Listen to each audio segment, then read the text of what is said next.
Paris and it's couture week, but while many journalists are at the catwalk shows, I've been going to the salons of the jewellery houses and seeing the high jewellery collections for the year. I look at the trends and what I think you might like this year. This year, De Beers presents a collection called Phenomena that celebrates the beauty of nature. So from glaciers to reefs to streams or even frost, diamonds become as unexpected as nature itself. Most of these pieces are one-offs, but can be customized.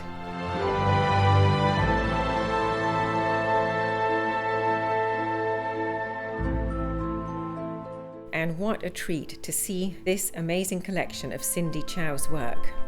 On display were 14 of her black label masterpieces that represent her work that goes back to 2008. We also were lucky enough to see the spectacular butterfly that in 2011 sold at Christie's in Geneva for almost $1 million. Victoire de Castellane at Dior carries on from last year's Dear Dior collection and continues this year with Cher Dior. The same idea of bringing exotic influence together in clashing colours that create new beautiful harmonies, and evident here in colours such as Fanta orange, raspberry pink and peppermint green. This year at Van Cleef Arpels, it is all about the precious stones.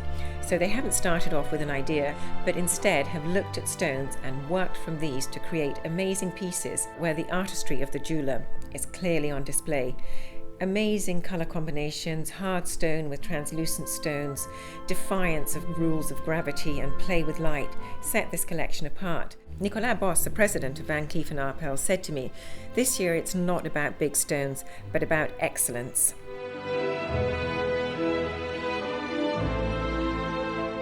Following on from last year's Voyage dans le temps, Louis Vuitton takes us on a trip by bringing a lot of colour into the designs that we already knew that were made in diamonds last year.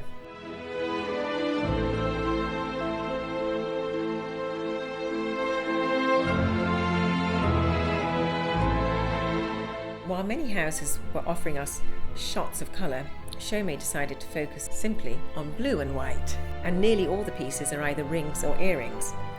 This year the collection focuses on the Le Lien motif, which has been used in the house since 1907.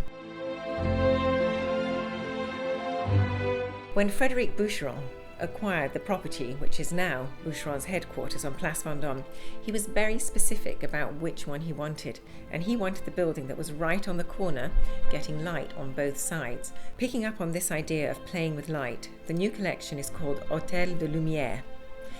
But instead of colour, it's all about rock crystal and diamonds. So there's very little colour, and where there is, it is in nude tones or delicate pinks.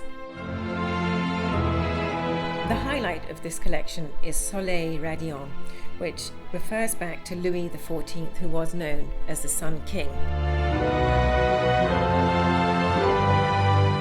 Sous le signe du lion is the name of Chanel's new high jewellery collection, and it is all about the lion. Now there are two reasons for this. The first one being that Gabrielle Chanel herself was a Leo, and she was also very superstitious, so she was often surrounded by lions.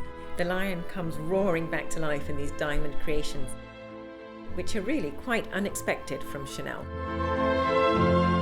If you want to know all that's happening in the world of jewellery and watches, visit my website, thejewelleryeditor.com.